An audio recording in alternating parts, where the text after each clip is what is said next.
So I'm aware that I haven't made any vlogs in a while, and that's really because I haven't had anything I needed to update. Most of the update information that I could give is related to work, and since I work as a security guard, I can't really talk about a whole lot of stuff without probably breaking security issues or talking about things I can't.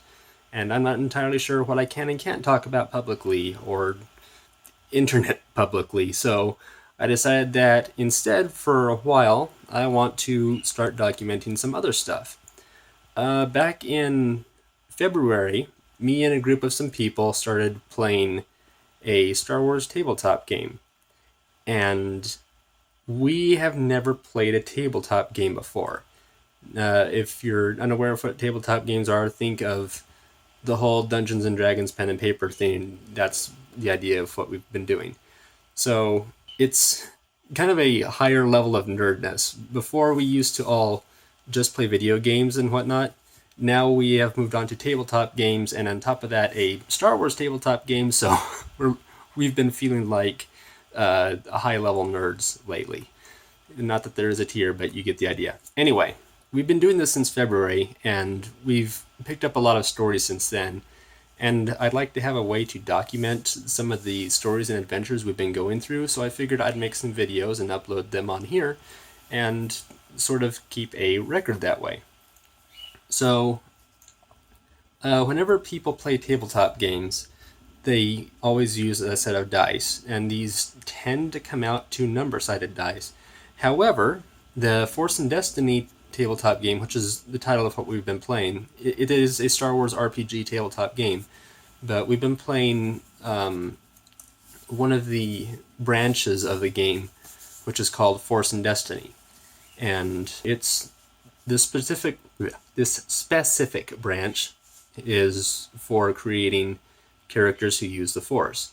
There's three different kinds. There's Edge of the Empire, which is for smugglers, bounty hunters, and people who are living outside the law. And then the third one, which is technically the second one made, is the Age of Rebellion, I believe it is. Yes, it is. And then that one you play as soldiers in the Alliance who fight the Empire. So, we've been playing the third group, which is called Force and Destiny. And we've been doing this since I got it for Christmas, as a Christmas present. And we've been having fun with it. It took us 2 months before we were able to play it, but I decided that we would play it on my birthday, or I guess I should say the week after my birthday, because for some reason we couldn't do it the week before. And we've been meeting fairly regularly, almost every week, to play this. We would like to do it sooner, but our schedules conflict so much that the only time we can do it is 1 day a week. So I'd like to sort of share and document the stories that we've had since we've been playing this. And the first one I'm going to be talking about is from the beginner game. In this game, the beginner game and the subsequent adventure is available as a download and an actual book that you can read through. And if any of this kind of stuff sounds interesting to you, then you can buy it yourself and play it yourself. I'm going to explain the game a little bit so that you can understand what we're talking about. In this game, as I was saying before, most games will play with a number-sided dice, either ranging from 1 to 4, or I think 1 to 20 is the highest. I don't know if there is anything higher. I know that there is a 100-side die of a sort, but that only counts in tens. And what Force and Destiny does is it uses a very special and specific kind of dice. And a lot of people don't like using these type of dice whenever they come from a game like Dungeons and Dragons or Call of Cthulhu or pretty much any other tabletop game. I've heard people say that whenever they try to play this game and use these dice, they don't like it. And it takes them a few minutes to decide from just one roll what exactly happened. And for that, I would say don't go into the game expecting that same kind of deal. And if you've never played a tabletop game before and you have an interest in it, it might be best to start with this kind of dice and then move on to the number-sided dice. And definitely do it that way if you don't like math and are turned off from these type of games. Because I think that these dice are not so much of a random number generator decision kind of deal. They're storytelling dice. Now, if you want a link to the rules of this game, I will have links down in the video description below. You can read through those if you want to instead of hearing about them. I'll probably put a link to the creator's webpage where you can buy this game if you feel like it.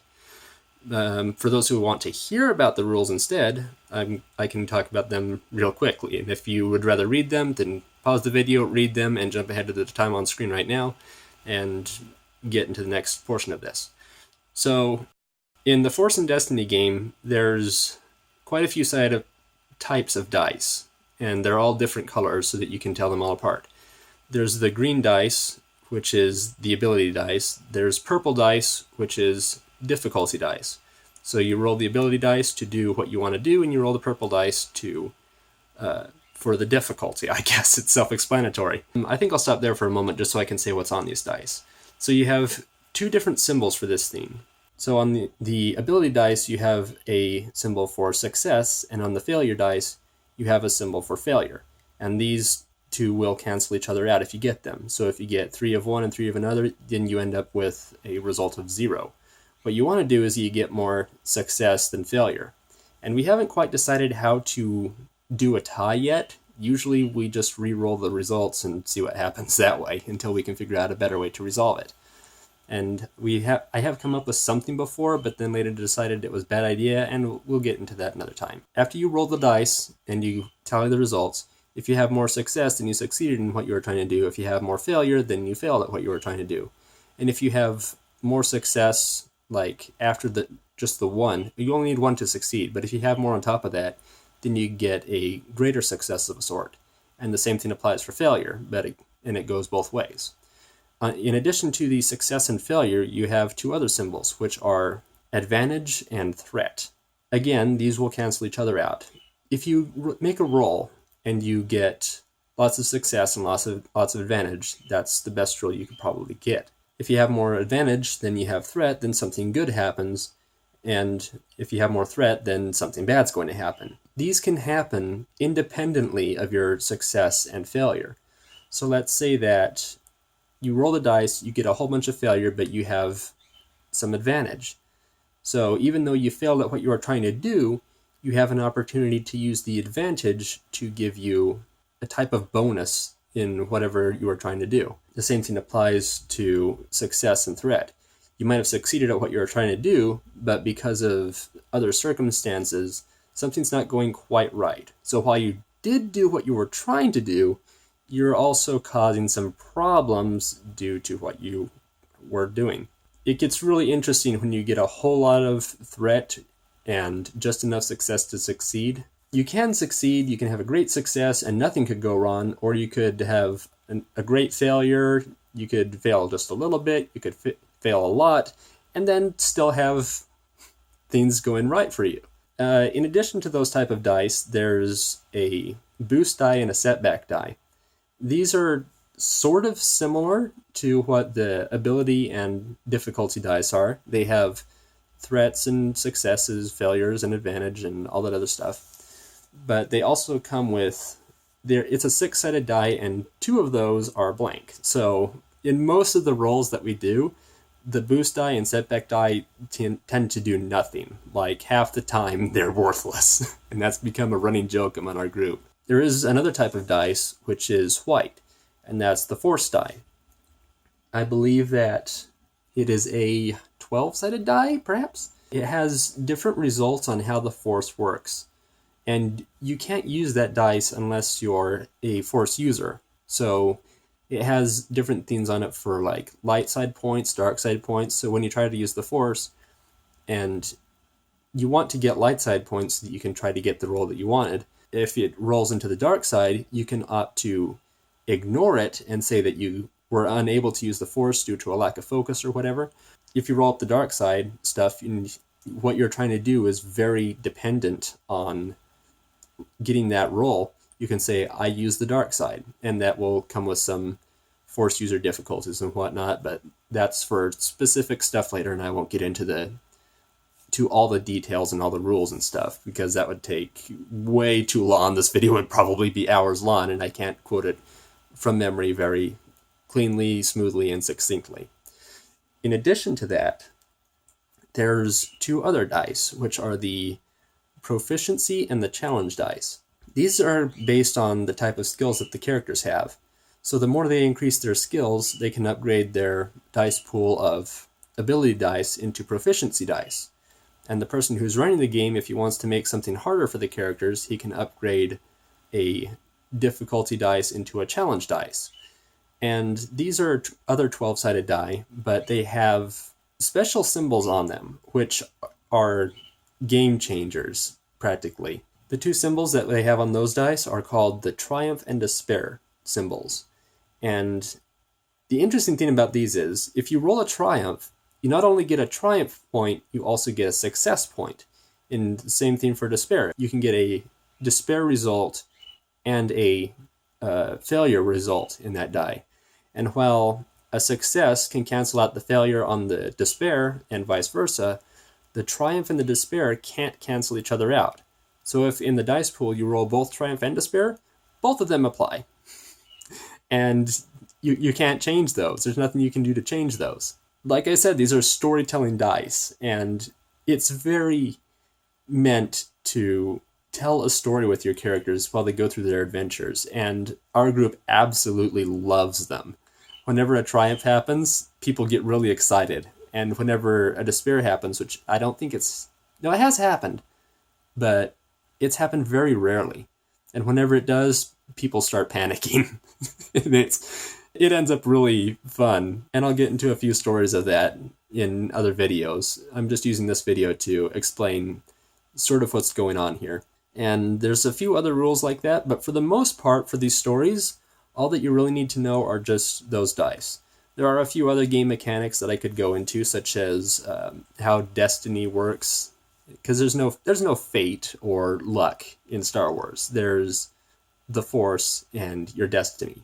That also comes into play in those tokens, but I won't go into those, and I'm mostly just interested in getting this out as a beginner type video. I probably won't go into the adventure that we did, because this video is getting a little bit long already, but I can tell you that these are the characters that we had played, and there was myself, who was running the game, and I couldn't play a character.